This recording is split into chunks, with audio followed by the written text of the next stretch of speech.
Hey everybody, good morning, good evening, good afternoon, good night, wherever you may be when you're watching this. I'm Jonathan, I'm with MSG Bullies, and I'm coming to you to talk about an important topic. Let me get a little comfortable here.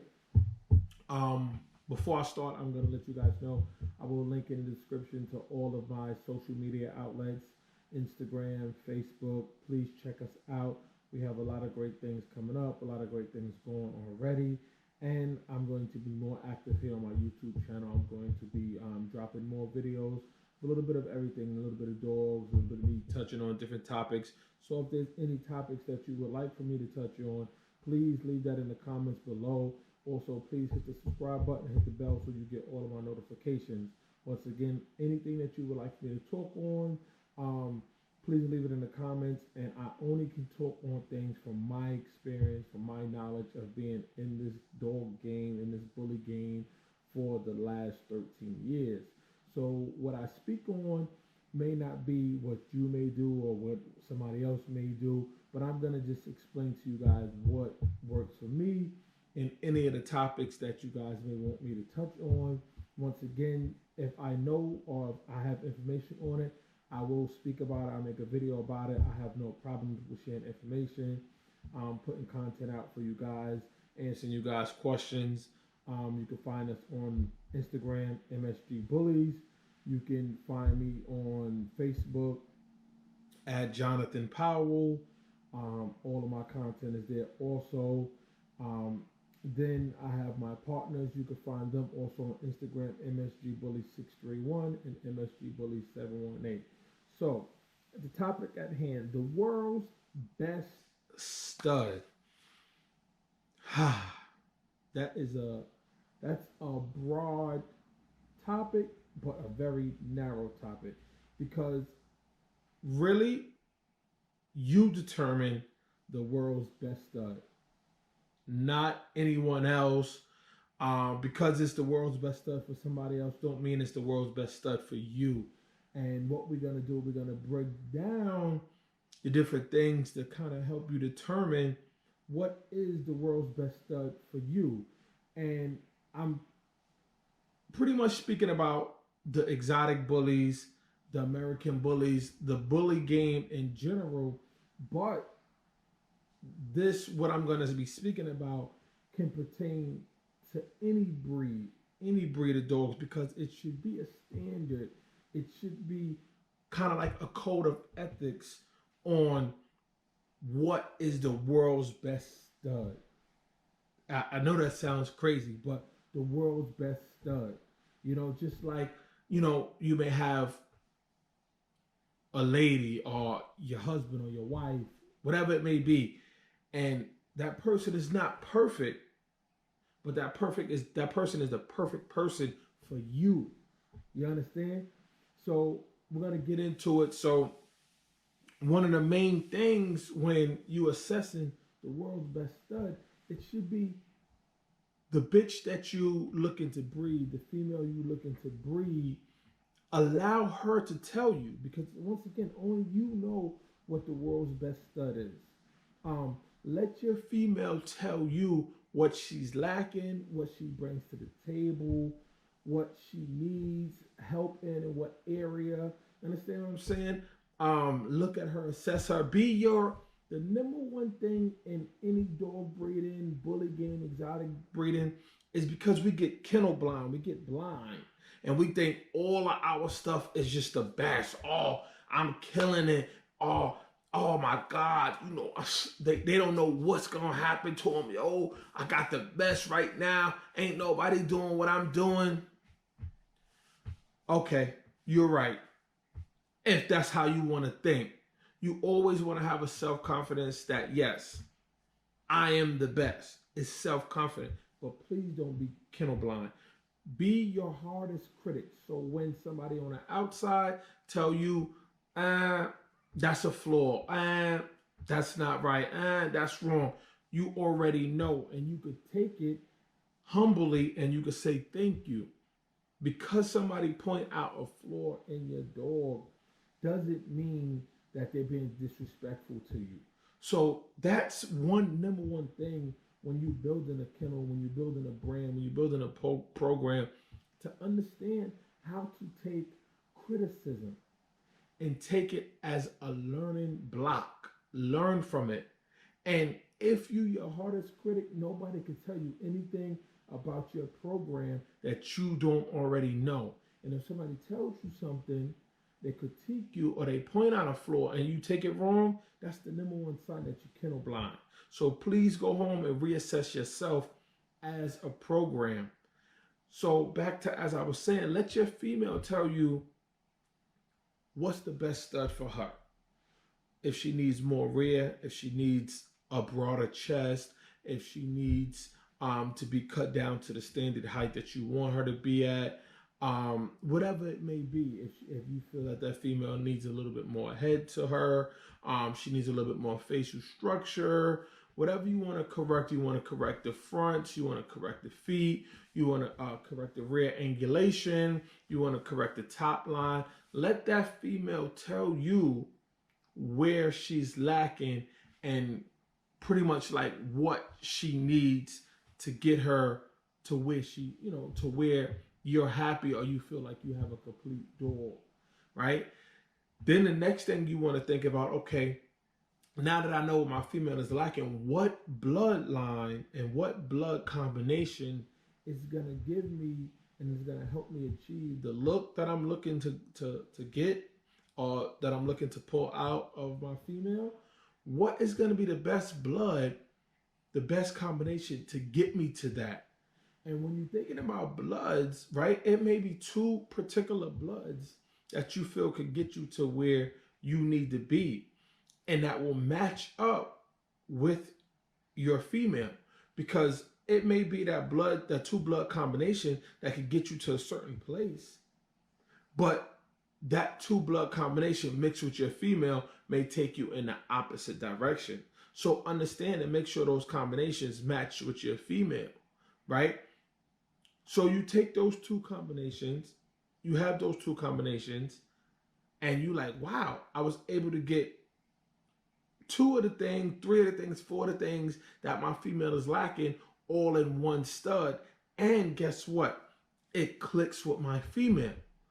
So now you're like, okay, I don't pinpoint a potential dog that has those blood features that I'm looking for, right? And I know that those bloods, they produce rear, or they produce nice size heads, or they produce dogs that carry more thicker bodies and more thicker bone, whatever the case may be. Or this blood produces dogs that have a lot of drive, a nice top line, a clean bite. Understand what I'm saying? Because anybody goal when you building a program, when you building a kennel, when you building your yard, a successful foundation, you always want to try to build the strongest foundation. If I go out and I build a house on wood and I put that wood in the ground, obviously the termites is going to come and they're going to eat it, right? If I take that same house and I build that same house on a cement foundation, guess what? That house is going to last for so many years down the line. I'm going to pass it on to my kids, my grandkids, my great-grandkids. So your main objective is to try to build the strongest foundation, right? So with that being said, you care about these things that your flaws that your blood may have that you want to wash out or try to get away from, or you want it to present itself the least possible, right? So you say, okay, now I got this stud. It's a potential. It may be a few of them, right? I have these studs. All right, great. So now the next thing that I want to look at, that stud's production. How have that stud been producing? How have that stud produced with different bloods?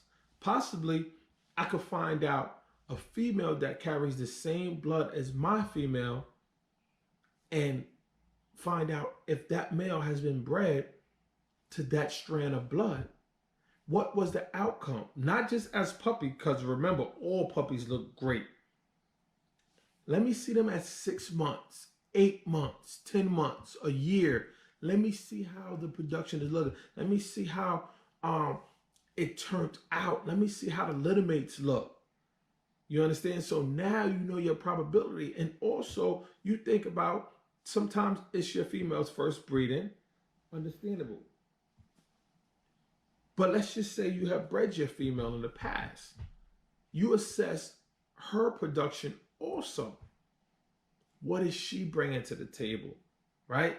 Now, do I look for a male that is line bred, right? Or an inbred male done right to take to my female to give her more of a chance to wash out the flaws and go towards the good?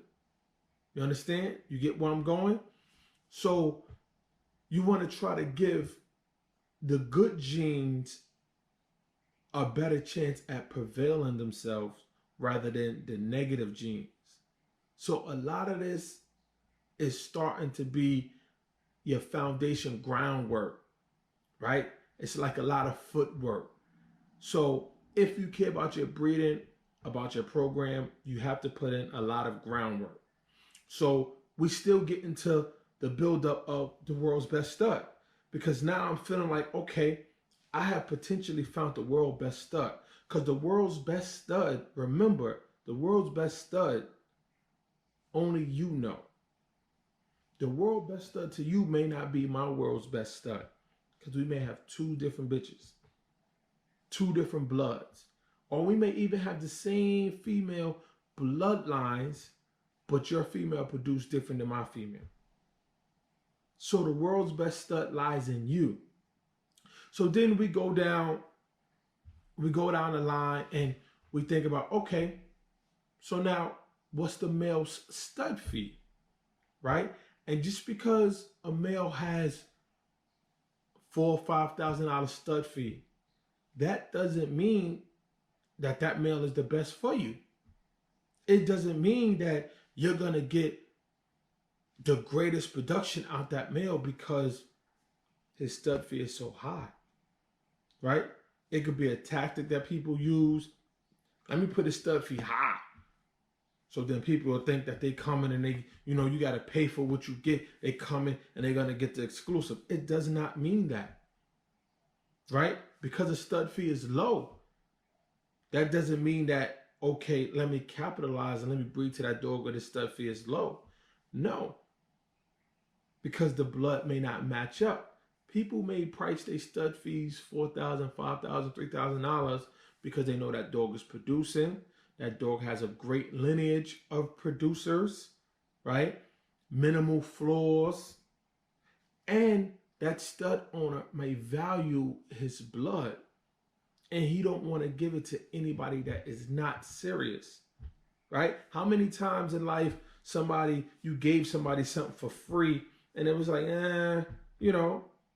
they said thank you, but it wasn't like if they went out and they paid $4,000 for it. They cleaning it every day, washing it, checking on it multiple times a day. So it's the same thing, right?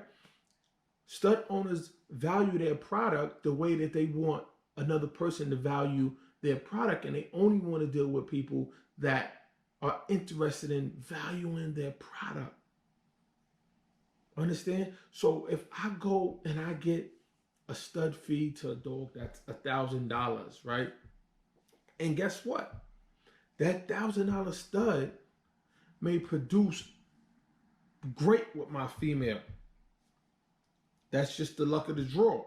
It was the blood that I looked for, minimal flaws. His stud fee might have only been $1,000. That's great. Not saying nothing is wrong with a lower stud fee, right? But I'm also saying that there's nothing wrong with a higher stud fee either. Because that dog with the higher stud fee, guess what?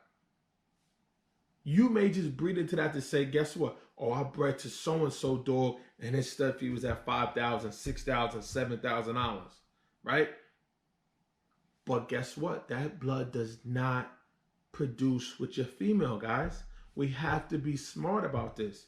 Just to say, oh, I bred to so-and-so dog, thinking that that's going to give you a name or that may help you sell a dog. You thinking completely wrong. You thinking completely wrong.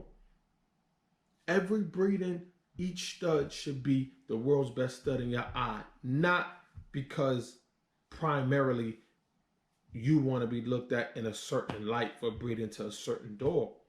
That is just not going to work at all, right?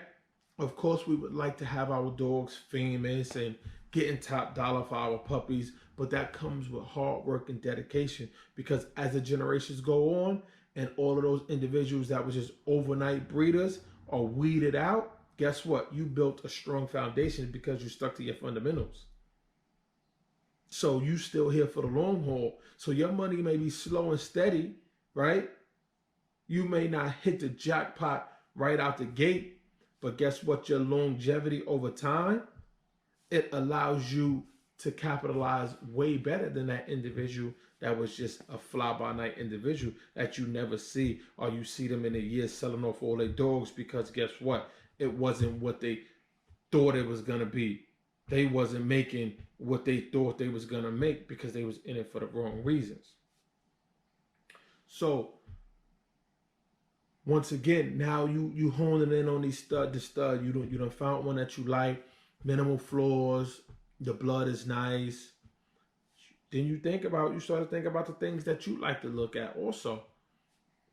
What is in per se for the bully game, the American bully, the exotic bully, right? We have a variety of colors. So you might say, listen, I'm interested in producing a tri-dog, or I would like a lilac champagne dog, or I want a blue dog, or whatever the case may be. Now, if that stud that you found, because you already know that the blood is there, you know that his production is great, is good, it may, benefit your female. Now, if that dog is the color that you like, that is a bonus. But because that dog may not display that color, genetics is funny. And you can always color test your dogs. And that dog may not present the color that you may be going for, just like your female may not present the color that you're going for. But genetically, when you DNA these guys and you color test them, the genetics may be in the blood. So now when you breed them together, you possibly could get what you're looking for. But always remember, guys, color is secondary. Structure, health, and a strong foundation is primary. Once again, this goes back to building a house. The foundation, the structure is primary. All the aesthetic stuff, painting the walls, and I want this kind of color decor in the bathroom, all of that stuff is secondary, third down the line. You can work to that once you build a strong foundation. That's why with any kind of building, any kind of structures, the plumbing, the foundation going, then the plumbing and all that kind of stuff, everything that is built around the foundation. Remember that, guys. Remember that. Everything is built around the foundation. And you may have a female that's she don't look the best. But we're going back to blood again. The female may really produce great. She may produce for you better than some of those females that look great and people is raging over, right? Your female, you may say, listen, this is, she's not the best looker, but the way she's bred in her blood, she produces great for me. And that may be the same thing about the male. The male may not be the prettiest looking dog, but understanding blood and genetics, right? Those two may match up, and it may be a match made in heaven. It's just, it's basics, fundamentals. So don't think, oh, I got to get the best looking dog out there, because once again, you missing the point. Why do you think people go buy fixer-uppers? To make it their own. A fixer-upper may not look the best. The house may not look the best, but guess what? The bones, the structure is there. You could renovate a kitchen. You could do a house renovation, put wood floors in the house. So don't always worry about, oh, if this dog looks the best. It's a plus, right? So here we go. We're going down the list. So closing in, got the dog, got a nice blood combination, maybe two different bloods together. That's great. I found it. Minimal flaws. Uh, he could have the look or the color I want, right? But his genetic, his blood, his DNA, he may carry that. So okay, cool. Now let me think about what's this stud's location? Where's he at? Right? How accessible is he to me? Right? This all goes to building relations with the stud owner. Right? Talk to these people, get out to shows, meet these individuals, get a feel for these people because you're spending money with them. So last thing you want is for your female to be ready in season and you can't get with the stud owner. Or the stud owner send you some backyard semen that they have back there because you may not be popular or you may not be all involved in the politics. You understand what I'm saying? It happens all over. It happens in all breeds. So get out, meet people, fill them out, feel the vibe, you know? Sometimes you can feel people's aura, feel their vibe, you know? If you can't, get out to see the dog. If it's a possibility, right? Well, you could do your breeding in person. If not, then you got to understand, are you sending me chill semen? Is it frozen semen? Is it a something that, you know, a frozen semen that was stored? Is the collection going to be done at a vet, right? Because if I'm paying for a collection and I'm paying for shipping of the semen and all that kind of stuff, the box and everything, I'd much rather you go to the vet so the vet can look at the semen under the scope. Once they pull it, once they spin it down and add the extender in there. So now when it gets to me, I know the quality of that semen. Once we throw it down a little bit, right, bring it to room temperature, I know how much of the semen quality I have lost over the chilling process and sending it to me, right? It's just all about a great experience, a great customer service. And if a stud owner have a problem with doing that for you, guess what? Maybe that stud is just not the one for you, right? If they can't go that extra step to take the dog to the vet, let the vet pull the semen, right? So I could look at it, I could get numbers, motility, right? If they are not willing to do that for you, then guess what? That just may not be the stud for you. Understand the signs, right? Don't try to look past the signs because you're so sold on doing the breeding and you thinking, oh wow, this is gonna really take me. Oh, I'm gonna be known. I'm gonna be the man. I'm gonna be the woman. Oh my God. Stop it. Stop it. Don't lie to yourself. Understand and see the fine print pretty much, right? If a breeder that owns a stud can't do the minimal things for you, then they not all out for your well-being and making sure that you have the highest possibility of success with your breeding, right? So we got location, where's he at, how you feel comfortable with doing your breeding, the timing of your breeding. Make sure you're doing progesterones on your female to see when she reaches her ovulation point, right? And then, you know, for another video, I'll go into once you do progesterones and what numbers is good to look for when you're looking to do different kinds of breeding. If you're doing frozen, if you're doing fresh, chilled, if you're doing fresh semen, and I'll go on to how long it lives and, you know, things of that nature. But these are all little things that you have to do in the background, behind the scenes, for it to manifest itself and look good in the eye of the people and the eye for you. So these are all things that you should be doing. Where is he at? What's the location?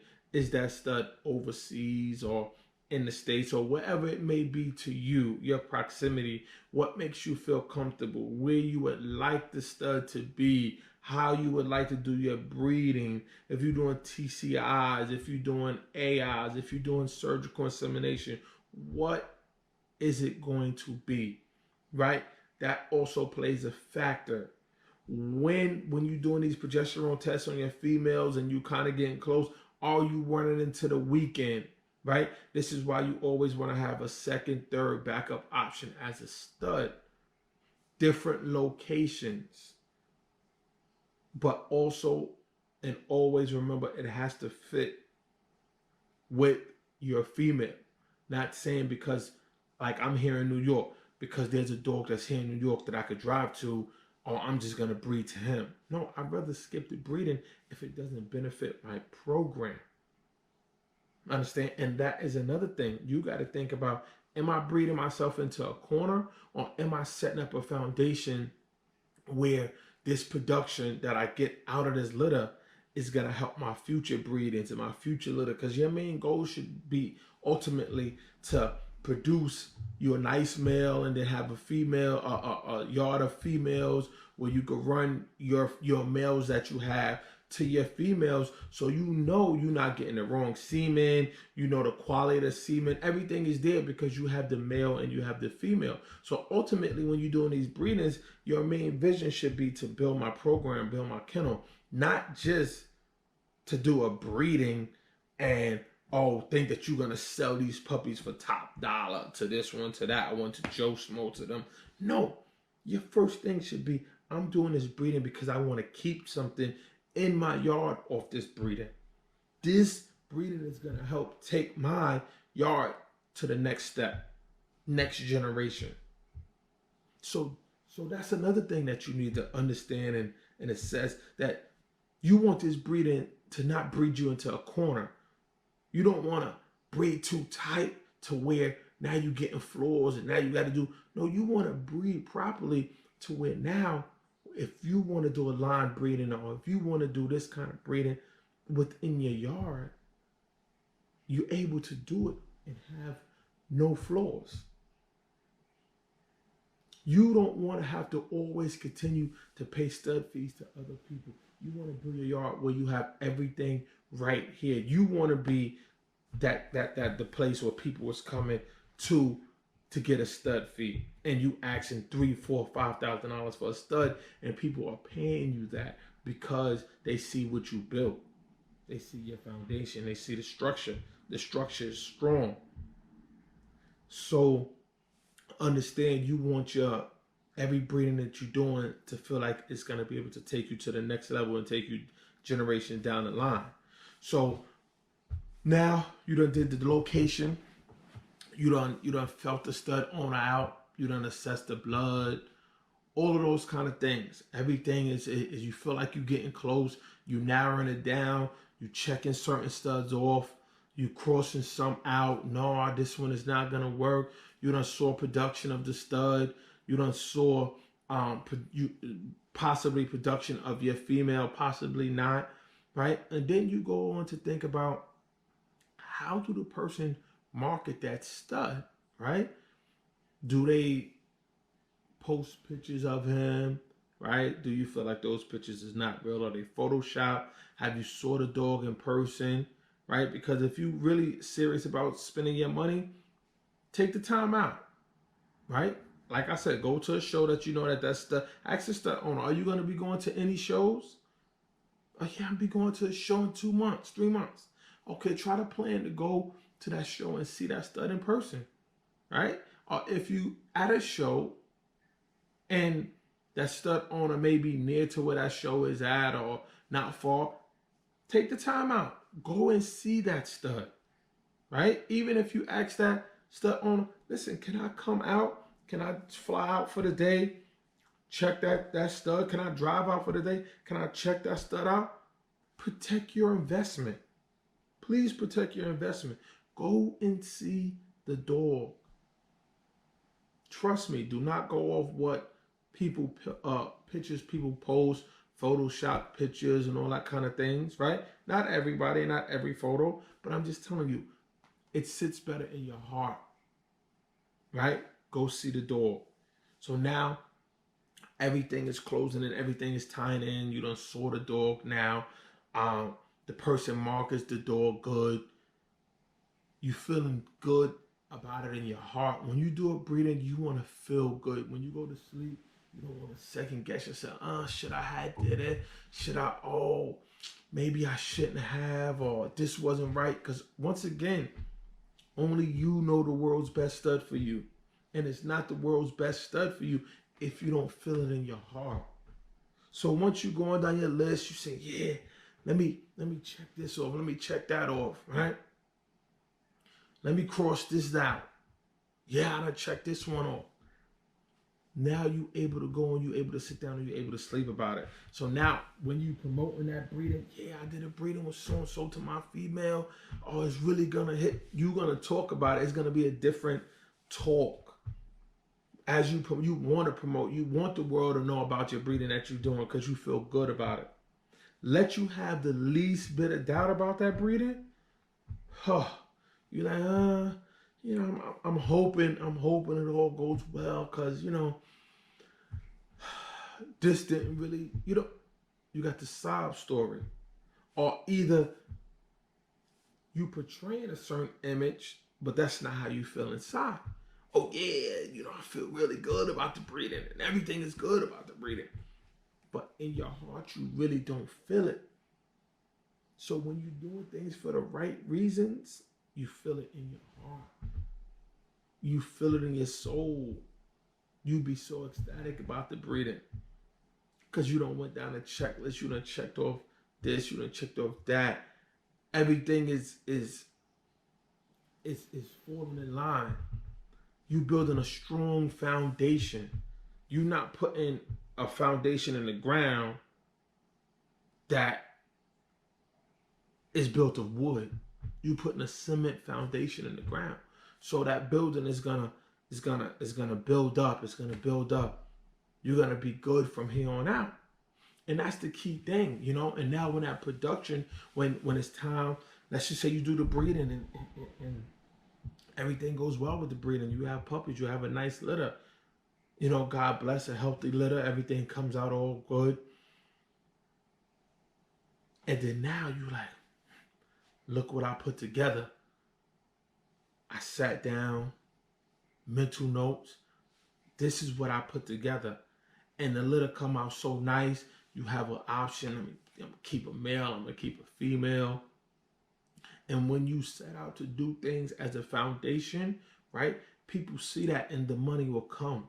But when you set out and you buying into other people's vision and you just breed a dog for hype, we call hype breeding or breeding because that's the thing that's hot. People see that, right? And then you won't sell anything. You'll be stuck with a bunch of dogs, giving them away. So first and foremost, breed for yourself, breed for your program, breed for generations down the line, breed for what is going to help your program have longevity.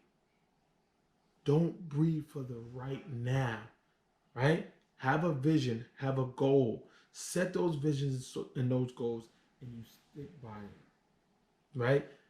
If you could able to sprinkle a little bit of this and a little bit of that in, right? But always sticking to your goal and your vision, then I'm okay with that.